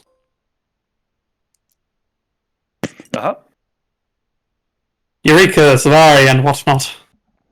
But yeah, loud. I like to imagine that after a while, Torek would get so bored of saying that he records it on a device to say it for him, like one of those thaumaturgy things, isn't it? Yeah. Good morning, everybody. This is Radio Torek FM. I'd like to say, Zafari, I've done it again, and that will be all. Six. Maybe like a little like mechanical rooster that instead of crowing, it just goes sorry. And we have this morning's first caller. We have Roland. Shut the fuck up! I'm trying to sleep. No, it's radio is probably something a little too sophisticated for Torek just yet. Wait till he gets a bit higher level, maybe. Yes, I mean, he has got an exoskeleton, but yeah. But it's not a remote control That's one. easy. One of my assignments was to build a radio transmitter and receiver in second year. That shit was solid to build. It's so finicky. Okay. Guess you'll need a good roll then. Yeah. Cool. So anyway, moving on from Torek's radio kit. The rest of you, well fed, well rested, and with some decisions to make. Horses first, I say. Mm-hmm. Like I said, just in case we need to leave in a hurry. Mm. Okay, so the city itself has a few stables dotted around it, but the one you find seems to be the most kind of expansive. But even then, it seems that the majority of the horses here are clearly of dwarven stock. The clans of Nordhammer don't really have as much use for horses in terms of riding. They prefer mules due to kind of a lower stature of them. Most horses here are of the kind of a draft horse variant. They're used mainly for the kind of pulling of carts and the transporting of goods. That being said, they're still, fine beasts, still able to be ridden fairly satisfactorily. They just obviously lack the training that you might find in a war horse. But there are enough of them that you'd all be able to buy one if you so wished. Or you could buy a mule, because they have several of those there as well. As I said, they're the ones the dwarves tend to pick for their own riding purposes. Tarek, would you like a mule? Well, I'm going to need something a bit on the smaller side, aren't I? Now, as a gnome, you're obviously still a little smaller than a dwarf, but a mule is a step in the right direction. Right. Now, if you could get hold of a badger, well, Giant badger. Like that. I'm sure they might have a particularly. One's dumbest thing becomes the topic of discussion for that. It's canon. yeah, it is interesting, isn't it? The butterfly effect. If Cal had been on time, there would not be any badger jokes being going on. But we fell down that particular badger hole, or set, I should say. Another interesting fact, courtesy of Jason. You're welcome. But I digress. Yes, these mules are a more suitable size for Torek. You'd have an easier time controlling one of these than a full-blown horse.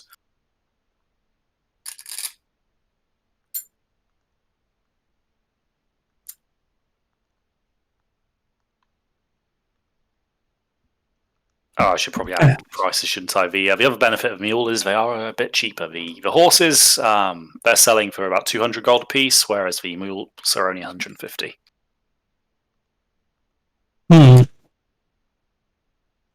Yeah, I mean, we just need horses, don't we? Like, the artificer in me and the min-maxi player is like, but gold can be exchanged for magical items, which I can use to fucking make myself insane, but no, we need horses. This world is very big. How much were horses? Sorry. 200 gold for a horse, Oh, right. 150 for a mule. Yes. Could I buy a horse, please? So Triss, you go and pick yourself out a horse. That doesn't seem spooked by your very existence. I imagine I have to walk up and down a little bit before. Yeah, it takes you a few goes before you find one that seems to be at least reasonably calm. Oops. That poor fool.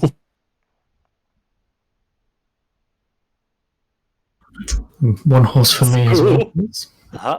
So, Braxton, you obviously would have preferred a warhorse, but beggars can't be choosers in this scenario. So you go and select the largest horse you could find, something that looks like it might be able to take the added weight of your plate mail for long cross-country trips.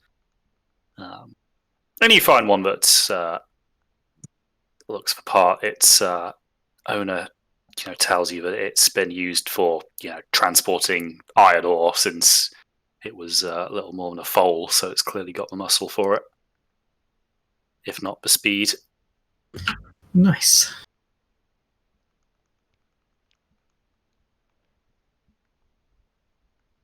Okay, one horse for Rulin. Mm-hmm. So, Rulin, you go and take your pick of horses. Again, none of these quite measure up to the Ilafari breeds that you would have ridden as a young adult in the heartlands of the Empire. But for your purposes now, it will be significantly faster than trying to flee on foot should the situation arise. So it's at 200. Yes, 200 gold pieces.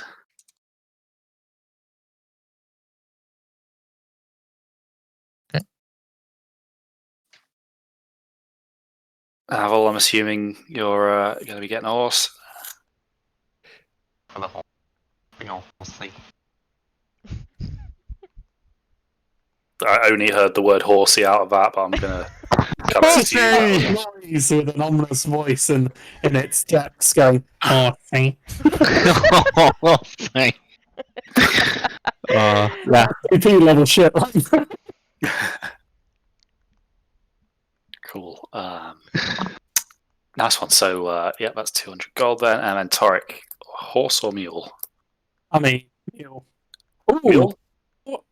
Perhaps a horse would carry a cart easier. What does everyone think of that? A horse would, especially a draft horse, would have a much easier time of pulling a cart than a mule would.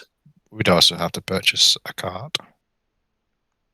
Don't require one. Purchasing is implied, but not necessary in all cases. Did you hear that, everyone? It's okay if we nick a cart. No, I never said that. I said it was possible. But when have we ever let moral codes get in the way? We may have to come back to this city at some point. That's all I'm saying.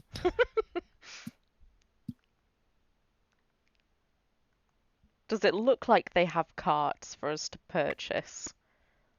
Yeah, there are definitely carts around. You've got a variety. Some seem to be kind of pony and trap style, which aren't really that great for cargo or anything. Right up to the other end of the spectrum, where you've got what are clearly hauliers for various ores. And, whilst they offer more spacious accommodation in the back, you suspect they're probably not capable of as high a speed.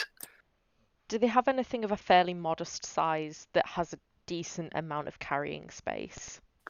Yep. So we've got a lovely little coupe at the back here for you. And what price tag? They've got some that look like they would be a decent kind of compromise between the two, and that's going to set you back another 150 gold on top of any horse. Okay, I'll hand over 150 gold for that.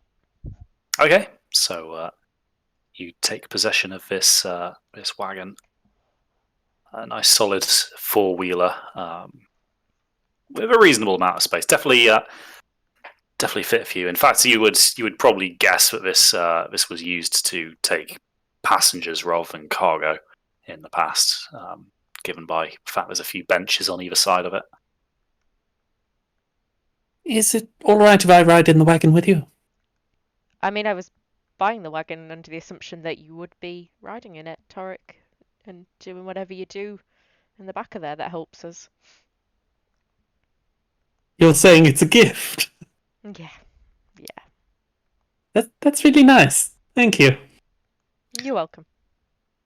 I knew giving you that sick ink would pay off.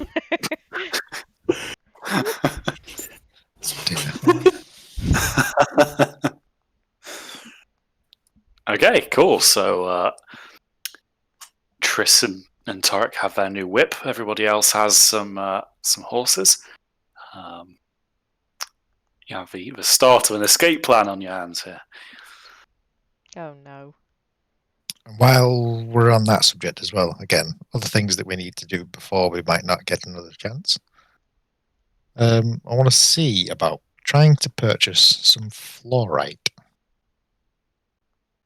Okay, so as the kind of city has been described to you before, this is a kind of industrial city which processes a lot of ores of all varying grades and types. So you head down to a kind of a wholesale merchant who seems to be dealing in the kind of procurement of such products of the mines. And as you kind of approach, you can see several what appear to be Smith's assistants kind of taking delivery of ore from this warehouse, and in other areas you can see what appear to be wagons coming in from mines being paid for their precious cargoes. It seems to be a kind of a clearinghouse, if you will, a middleman between the mines and the smithies. And the proprietor is more than happy to show you around. You can see in the back of these warehouses, not only is there kind of ore for various metals, but a series of kind of big security cages containing more precious goods. So we're talking kind of gold and silver waiting to be refined and processed, various gemstones, and in the back what appears to be some unworked fluorite. So he's more than happy to sell this to you. However, he's going to need a name for the ledgers, as the clans determine that this is a fairly controlled substance, and it is going to be not particularly cheap. You're probably looking at close to 400 golds per kilo. Okay. So based on the fluorite and the amount of hibonite we'd have, how much would we need to line a box big enough to carry it? Depends on the size of the box, really. The chest that you found in that previous ruin, probably a meter by a half meter by another half meter box. For a thin lining like that, you reckon you'd probably be looking at least half a kilo. Okay. We don't need more than that, I don't think. Just to carry the rest of that hibonite back to Karen. Torek can probably work it, or would it need to have specialized equipment? So Torek's probably got the tools on hand to work this into maybe embedding it or finding another fairly ingenious method of shaping this. Okay, so I'll take half kilo plus. Well, no, we'll take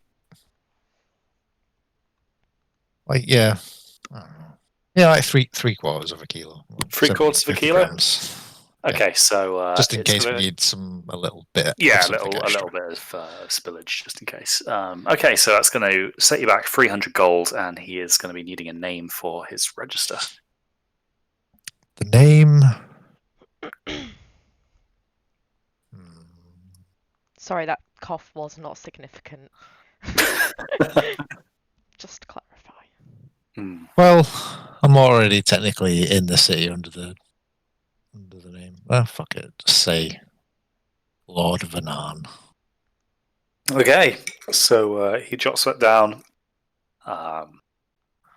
and goes away and brings you back a big lump of this green fluorite. 300 gold. 300 gold is handed over in exchange.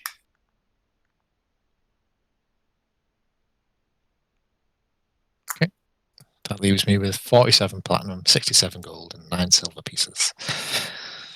And a partridge in a pear tree. Okay. I'll pocket that and try and think if there's anything else we need. Assume I've come here by myself. Unless anybody wanted to tag along to go to the merchants. Probably wouldn't be a million miles off, but I don't think I would have been in the building. Nah. Did the magical stores have anything significant? Other than potions, no. Yeah. I hate potions. No, not you, darling. Rubbing his potion of boldness. Like the idea that Torek, refers to his as elixirs and takes offense at anyone calling them potions or something.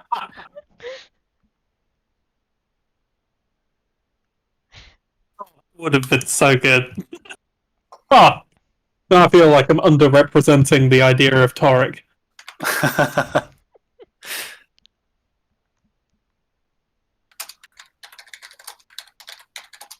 Oh, look at me! My effects last longer than 24 hours!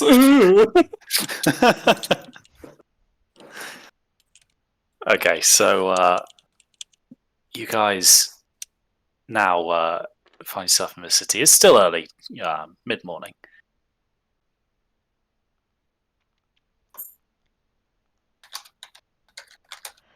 Is it time? Or is there anything anyone else wants to do?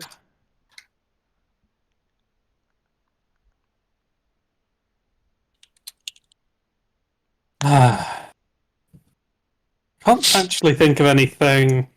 Unless I could craft some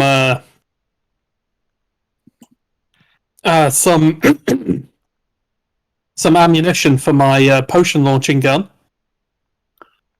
Yeah, you could spend some time and resources to do that.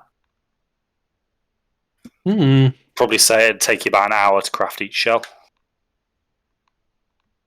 I did have an idea for one piece of ammunition for it. Because I've still got that Hydra venom gland. Just something that shoots venom and shrapnel everywhere. Oh, that's lethal. That stuff was quite potent. The Hague would like to know your location. Yeah, you could spend some time doing that if you like.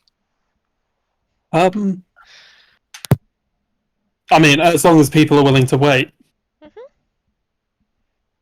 Cool. I'll craft that up and ask if there's anything else that people want, any potions or anything. Did you say you were going to use that Hydra venom as well? Crafting. Yeah, I have 2 glands, so left. That is, I think I've already given the gland to someone. So I've got 2 glands left, and use one of them for this ammunition. Okay, so take the base damage of that shell and then add another D8 poison. Oh, sick. Beauty.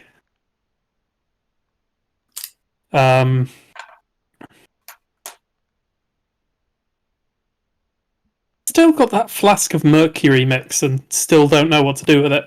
Might just fire it out the gun if the situations are dire. Just love the idea that Torek's got like several vials of very, very arcane fluids that he just has no fucking clue what they do, just in his bag rattling around. It's just gonna eventually be like, oh, what do you have to sell? And I guess I have this potion I've got from like the first session. It's like, what's the elixir of immortality? Oh goodness.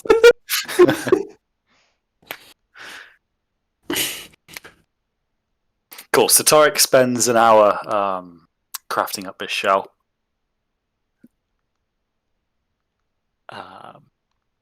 Which again doesn't really put you behind too much. It's still before noon.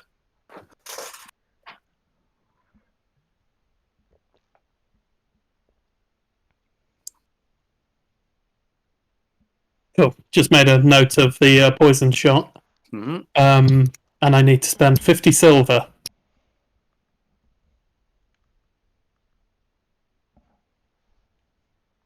All right. Anything else that anyone wants, like for cereal? I'll take a potion of boldness because I really need that plus to hit. And that 4-hour boner. Exactly. Secretly, that's all Havel wants it for. Don't be ridiculous. The potion only lasts 10 minutes. For side effects, though. Any longer than 4 hours and see a physician. See your local alchemist.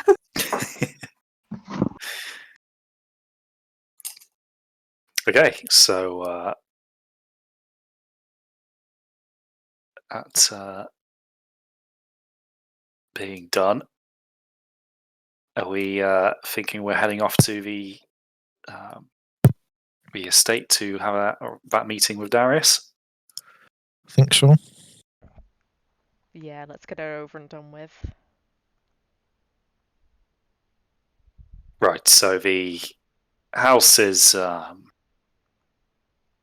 of still as opulent as it was before, and after you guys knock on the door, the butler again opens this and invites you in again to the waiting room. Ah, yes, the master will be. I'll be pleased to see you. He's been eagerly anticipating your return. Please wait here one moment. I'll tell him you've arrived.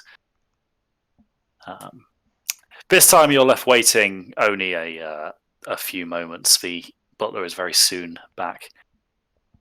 If you'd like to follow me, the master will see you immediately. He's upstairs in his study. And he gestures for you to follow him and proceeds to lead you guys back upstairs into this office that Darius has set up. Ah, my friends, you're back. It's good to see you. I was beginning to worry.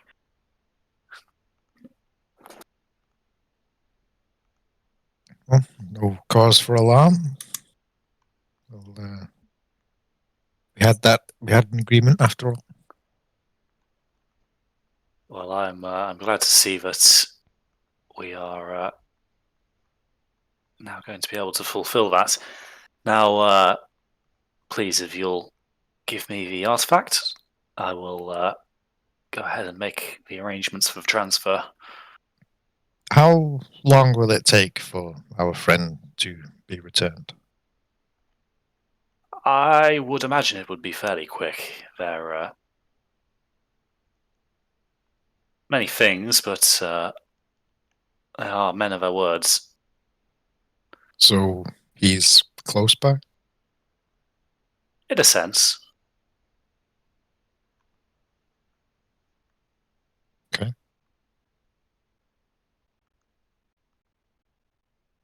I'll sort of look at the others for approval to just go ahead. We'll give Yeah. him the nod.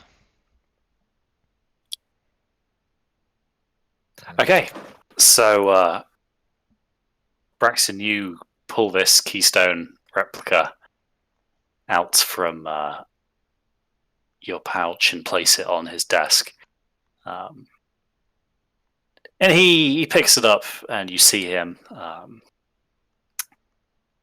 kind of go over it a little bit. And he obviously sees this fissure in it, and he kind of studies it a little bit. But it seems that whatever he's thinking, it is at least satisfied his kind of initial inspection.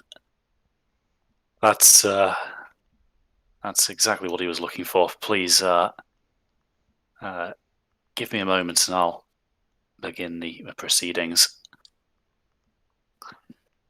So you watch as he reaches down into a drawer in his desk and pulls out a small black stone, which he holds up to his mouth and kind of whispers into it imperceptibly, barely more than a breath.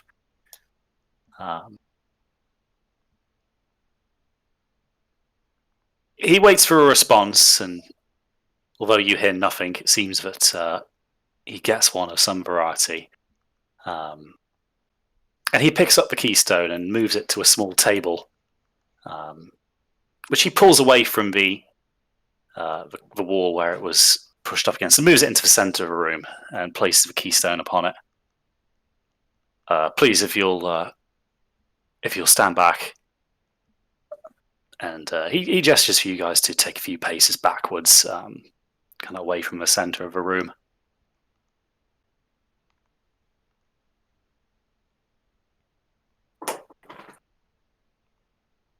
Okay, not hearing any objections. I'm just going to guess that. Oh yeah. It's agreeable. Yeah.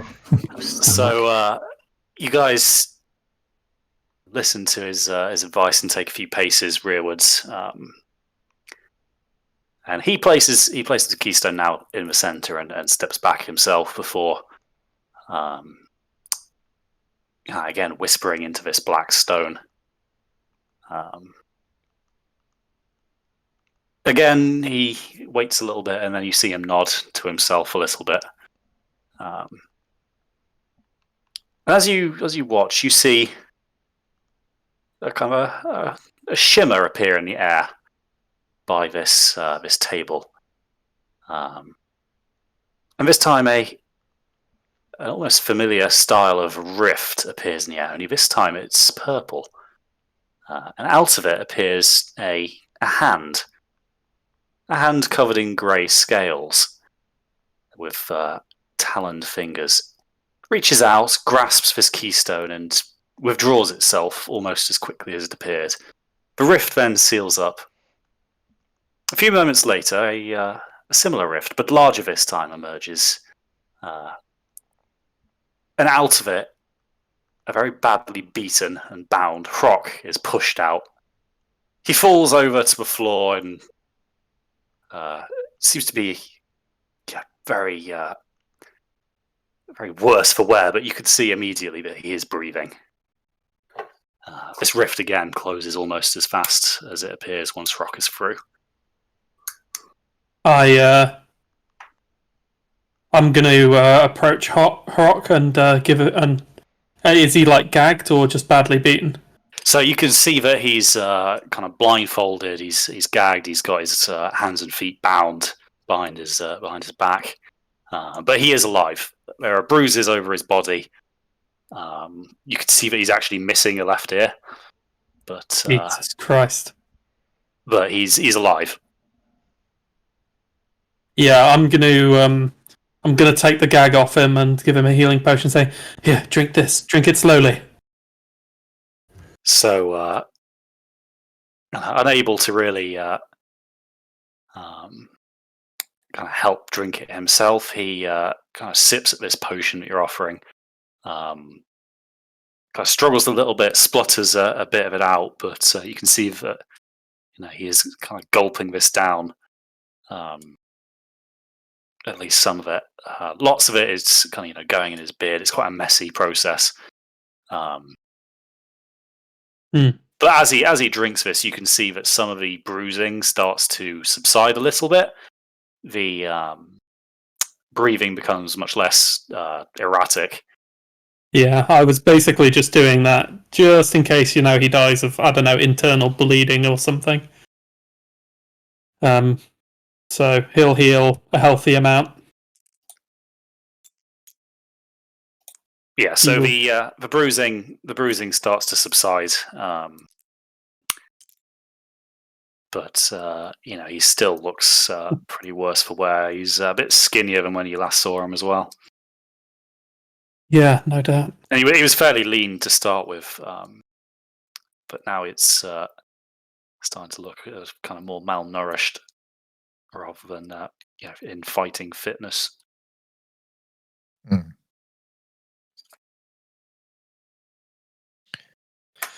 It's you guys, Torek, as you finish this off, obviously the rest of you kind of run and undo his bindings and gags, and you can see like almost wild disbelief in his face.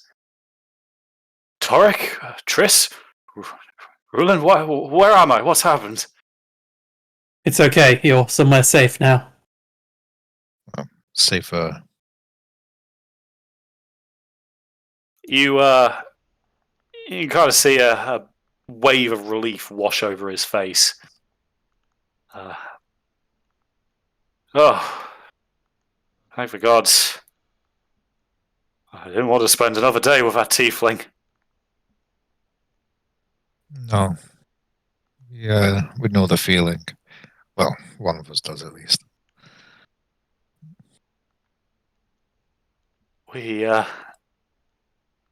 It all happened so fast. The ambush. We fought what we could, but there were too many of them.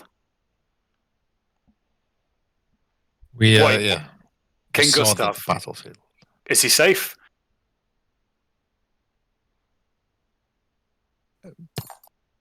We assume so. Most of the army retreated back into the kingdom. I assume King Gustav was with them, but we've not had a chance to confirm it. He kind of nods at this. Good. I'm glad that some at least got away from that. We'll have to make sure, though. I imagine he'll need my help before long. But we can worry about that later, more pressingly. How the hell did you save me? Where are we? It's a bit of a long story. A long story that we'll have plenty of time to tell as we head back towards a more safe environment.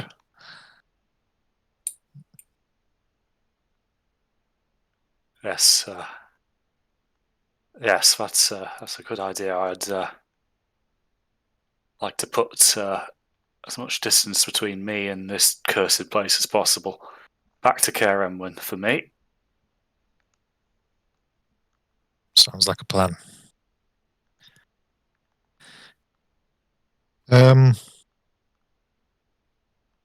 Darius, it was a pleasure doing business with you. We'll take our leave.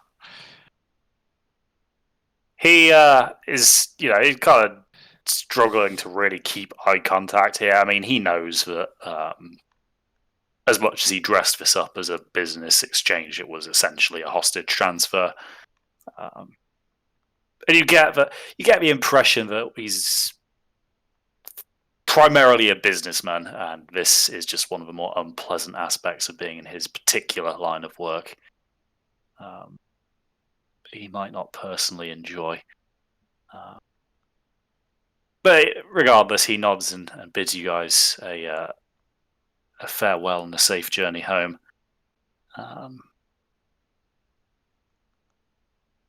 Obviously, you'll possibly be able to get in touch with him again should you require his services. Mm-hmm. So, without too much more ado, you guys are shown out of the estate and back into the main city of Gamor. On seeing the streets, Hrock recognizes the locale, being a fairly well-travelled individual. He doesn't really speak much of it. It seems that his focus is very much on returning to Care Emwyn. You can see that he's clearly quite affected by the ordeal that he's just been through. He's quite more withdrawn than he used to be. And he doesn't really go into much details of what he's been through. No. Right. Well, you can ride in the back of the cart, I suppose, while we make our way out. Okay, so you head to the stables and pick up your horses in the cart. You help Proc up into the back, This on your big chat Google. and without Wow. his armor on and the kind of the confident aura that he once had, you can't help but see him as the old man who, but really he is. He looks particularly vulnerable, sat in the back, but you suspect in time the wounds will heal. Obviously, the psychological ones might take more time than the physical ones, but he's a fairly resilient fella. So you guys take the elevator down onto the plains and start heading east, which is where we're going to call it for tonight. So, well done, guys. That was quite a creative solution to that particular problem. So well done. I honestly hadn't planned for you guys actually being able to successfully pull off that deal. So Nice. well done. Subverted that expectation.